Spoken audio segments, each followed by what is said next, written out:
Brought to you by Avant Money. Think you're getting the best value from your bank? Think again. Liz McGuire is here with us on Lunchtime Live this afternoon. Liz, thanks for joining us on the programme. Tell us a little bit about your hobby. Hi, Andrea. Thanks so much for having me.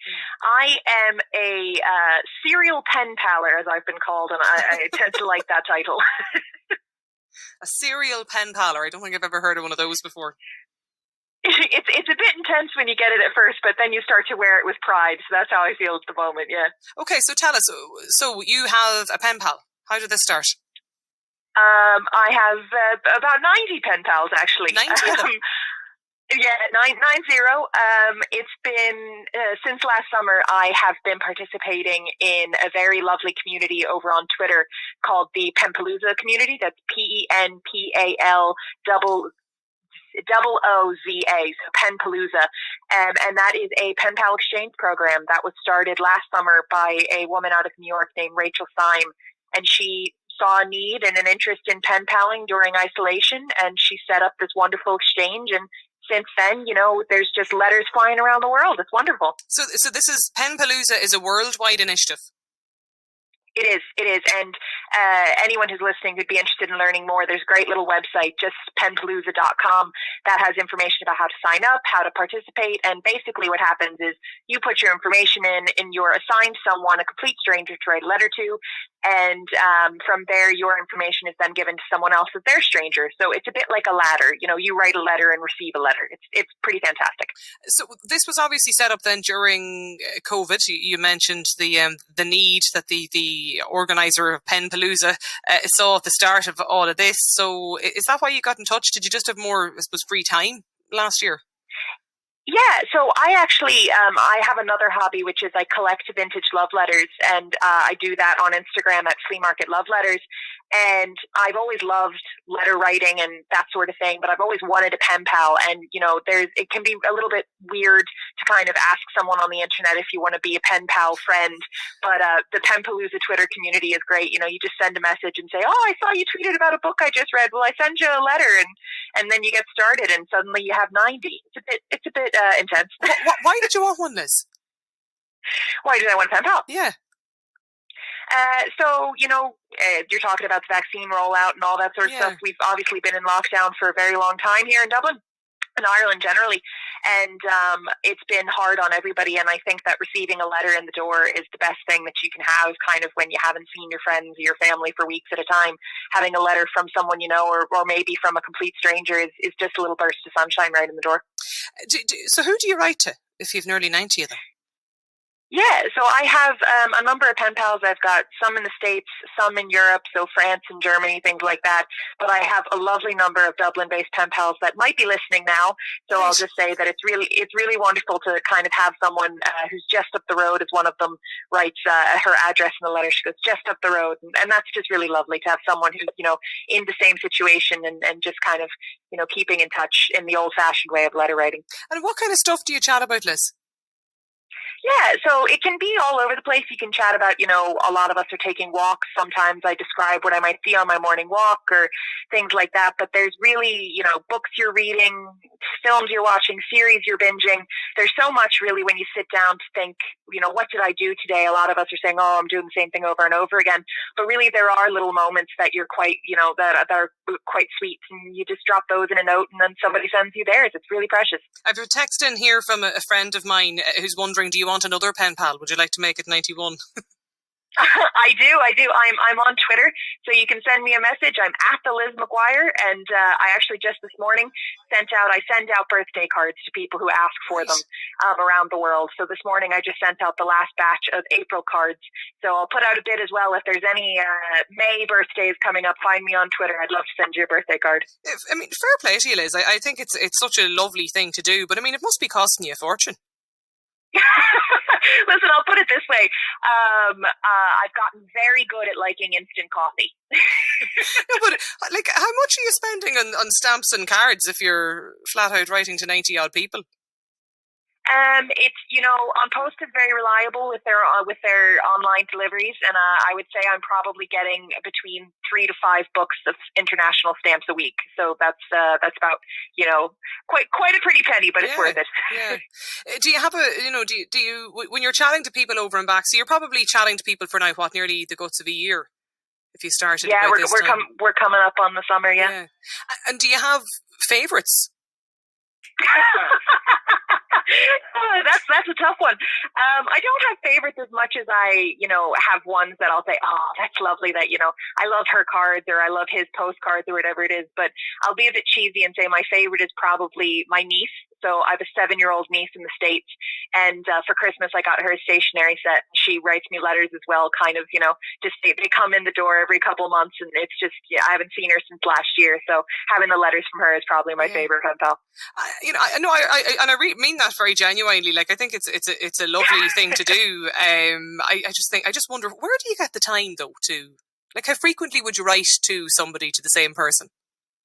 Yeah, so because I'm technically international and a fair number of my pen pals would be based in the States, it can take, 2-3 weeks, sometimes a month for a letter to get to Ireland from the States. So we have a pretty decent window. I would say I probably have written to most of my pen pals 3 or 4 times since the summer, but that's also waiting to receive a letter from them. And they're not shy writers. Sometimes it's 3, 5, 10 pages. Like one pen pal who writes 20-page letters, and those are just like short stories. Well, you get all of the updates, everything from getting up in the morning to what was on the breakfast menu, so and the whole lot. Liz, it's certainly, according to our text machine here, it seems like you're not the only one with a lot of pen pals. Fiona's also on the line as well. Fiona, why did you get in touch? I had 11 pen pals when 1971. No, that was back in the days before the email and all the IT stuff. So it was stamps were a big thing to collect as well. So it meant that you could actually collect stamps from all over the world. And when the letters would come in from all of them, it could be India, it could be New Zealand, Australia, America, whatever, all very far-flung places back then because nobody travels. And everybody in the family would gather around the kitchen table to see the latest letter and hear about things that were happening in, far-flung places and admire the stamps. And, it was just fun. It was fantastic. So 11 pen pals back in the early 1970s. How long did you keep in touch with them? Up to the 80s, certainly with some of them. The boys very quickly fell off. It was the girls that kept it going. But certainly into the 80s. And I actually met one from New Zealand. But my fave is the one in USA. And we even met in London last February, 12 months, just before the dreaded lockdown. Oh yeah, we kept in contact. She came and stayed with me in Cork, and I went and stayed with her in Connecticut, and we just have a lovely relationship. And I knew their family so well, still know their family well, and they know my family well, and it's wonderful. And where did you find this pen pal? No, it was when we were in school. It was first year in school in the early 70s, and they came in. They were called the IYA, the International Youth Association, and they matched you up if you just gave your name, your what your interests were, your age, your female, male, whatever, and they matched you up with the computer, which was a big thing back then. There were no such things as computers, so we thought it was very fancy. And then they just gave you a list of people that you could be matched with. And I'd one in Germany, actually. I wrote to write in the 80s, but she's writing German, and I was doing German in school, so that was a great practice for me, so it was fabulous time. It's a little bit like the I suppose the school exchange of the 1990s, isn't it? A little bit like that, but in an old-fashioned kind of a way. But I still write letters all the time to people, who are in hospital or whatever, because it's just so lovely to get something in the post. Nobody sends anything in the post anymore. No, it's funny because we often get people will send in, letters and comments and stuff in here to the show and to the station. Many of them often complaining, and that's fine. But I always love when you get a handwritten one, actually. Somebody takes the time to sit down and put pen to paper. I want to ask you as well, Fiona, there about stamps. You talked about in the early 70s when you used to get the letters from the pen pals and stamps from all over the country, international stamps. Do you still have them?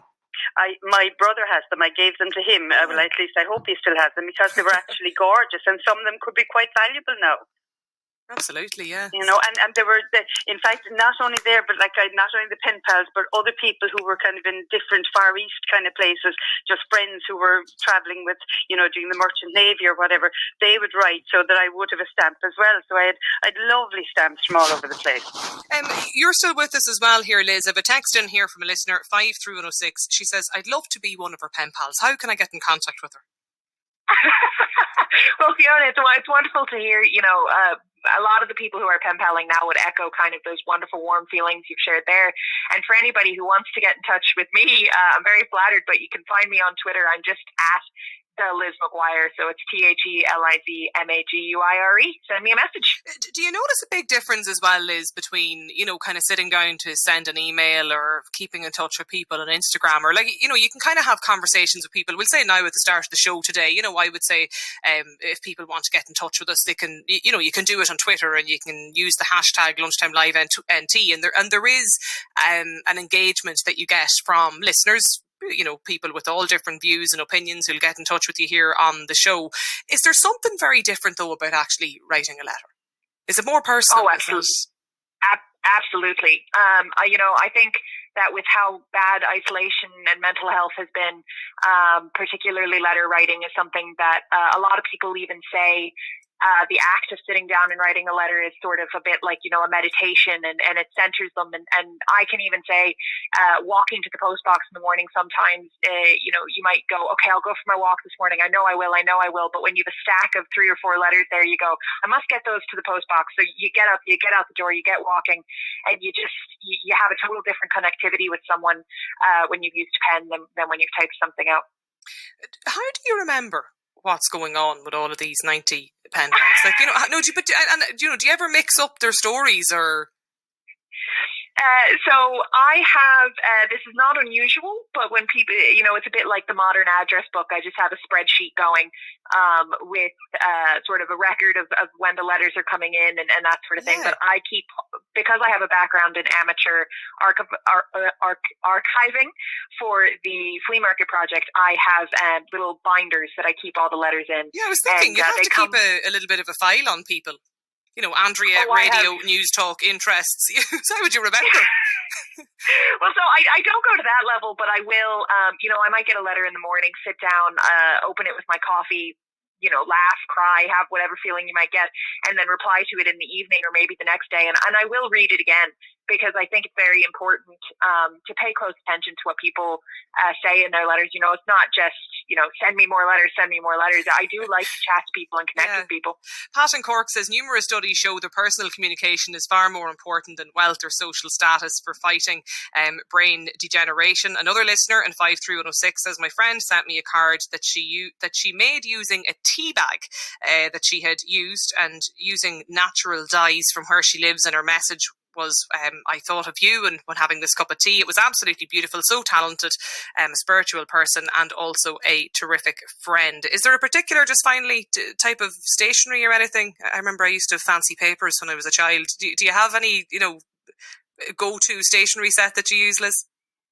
Yeah. So a friend of mine is a fine artist. His name is Steve Farrell. He's based in Dublin. And as COVID was happening, he turned his beautiful paintings into cards. So I have a stack of his by my side, and that's really nice because, you know, he has done these cards up, and I was able to support an Irish small business there. And from there, you know, I'm sending out these cards around the world. So it's I believe in shopping local and shopping small. So Irish stationery all the way. Fair play to you. Liz McGuire, if you want to get in touch as well, Pen Palooza is where Liz mentioned, and you can also get in touch with her too on Twitter. Thanks a million, Liz, for joining us here on Lunchtime Live this afternoon. Now,